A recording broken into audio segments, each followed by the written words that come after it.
Chabahar port काय आहे? इराणमधील gulf of ओमानवर असलेला एकमेव डीप सी पोर्ट. इराणमधील एकमेव पोर्ट की जो डायरेक्ट इंडियन ओशनला ॲक्सेस देतो. तसेच पाकिस्तानच्या ग्वादर बंदरापासून जे चीनने विकसित केलेले आहे त्या बंदरापासून केवळ 170 किलोमीटर अंतरावर. म्हणजे लोकेशनच इतकं पॉवरफुल आहे की जो इथे कंट्रोल ठेवतो तो पूर्ण रिजनवरती इन्फ्लुएन्स करतो. तर मित्रांनो नमस्कार, मी नवीन भिडे आपल्या सर्वांचं आपल्या देश दर्शन डायरीज ह्या यूट्यूब चॅनलवरती स्वागत करतो. तर मित्रांनो, आज आपण जाणून घेणार आहोत ह्या चाबहार पोर्टचा साधारण इतिहास काय आहे, चाबहार पोर्ट काय आहे, तसेच त्याची आजची सद्य परिस्थिती काय आहे आणि भारतासाठी हे बंदर इतके महत्त्वाचे का आहे. तर मित्रांनो, गोष्टीची सुरुवात होते साधारण 1970 सालापासून.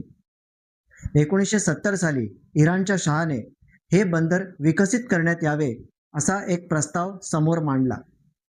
परंतु 1979 मध्ये झालेल्या इराणियन रेव्होल्यूशनमुळे ह्या बंदराचा विकास हा जवळजवळ थांबलेला होता.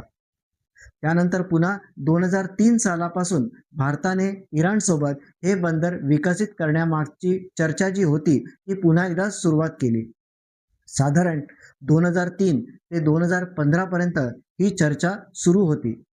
परंतु इराणवर असलेल्या आर्थिक निर्बंधांमुळे याची प्रगती जवळजवळ मंदावली होती.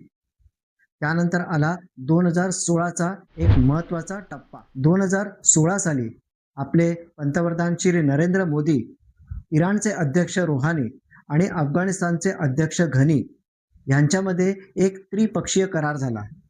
त्यामध्ये भारताने हे बंदर विकसित करण्यासाठी सुमारे $500 दशलक्ष म्हणजे 400 कोटींहून अधिक रक्कम गुंतवणूक करण्याची तयारी दाखवली. ऑक्टोबर 2017 मध्ये भारताने पहिल्यांदा ह्या बंदरामार्गे अफगाणिस्तानला गव्हाची खेप पाठवली.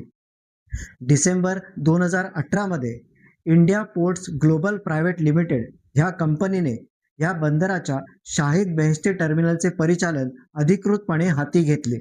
सद्यस्थिती 2024 ते 2026. 2024 मध्ये भारत आणि इराणने एक दीर्घकालीन म्हणजे 10 वर्षांचा एक परिचालन करार केलेला आहे. परंतु तरीही अमेरिकेच्या निर्बंधांमुळे ह्या प्रकल्पाच्या विस्तारावरती एक खूप मोठे प्रश्नचिन्ह निर्माण झाले आहे. हे बंदर म्हणजे केवळ भारतासाठी एक व्यापाराचे साधन नाहीये, तर भूराजकीय दृष्ट्या पाकिस्तान आणि चीनला शह देण्यासाठी एक मास्टर स्ट्रोक मानले जाते. भारतासाठी गेम चेंजर का आहे? भारताला अफगाणिस्तान आणि सेंट्रल एशियाला जोडण्यासाठी डायरेक्ट लँड रूट नाही आणि पाकिस्तान आपल्याला अलाउ करत नाही. तर मग ह्याच्यावरती सोल्युशन काय? Then the solution is equal to Chabahar. India, sea, Iran, Afghanistan. This is what we call a huge strategic win for India. दुसरा महत्त्वाचा मुद्दा म्हणजे सेंट्रल एशिया ॲक्सेस. सेंट्रल एशियामधील काही देश जसे कझाकिस्तान, उझबेकिस्तान ह्यासारखे देश हे नैसर्गिक साधन संपत्तीदृष्ट्या खूप समृद्ध असे देश आहेत. त्यांच्याकडे ऑइल, गॅस, मिनरल्स अशा नैसर्गिक साधन संपत्तीचा खूप मोठा साठा आहे. भारताकडे आजवर असा कुठलाही मार्ग उपलब्ध नव्हता की ज्याद्वारे भारत या नैसर्गिक साधन संपत्तीचा वापर करू शकेल किंवा ही नैसर्गिक साधन संपत्ती मिळवू शकेल. तर तो मार्ग आता चाबहार बंदरामुळे उपलब्ध झालेला आहे.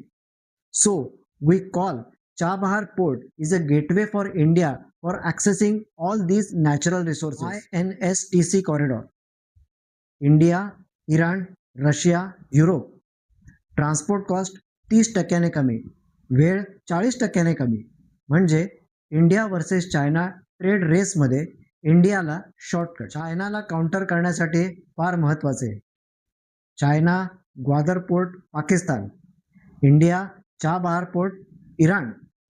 दिस is what we call a direct geopolitical मुकाबला. अफगाणिस्तानमध्ये इन्फ्लुएन्स.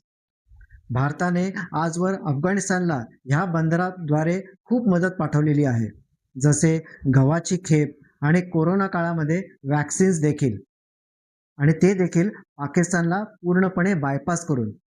त्यामुळे अफगाणिस्तानमध्ये भारताची एक सॉफ्ट पॉवर तयार झाली आणि एक गुडविल देखील तयार झाले.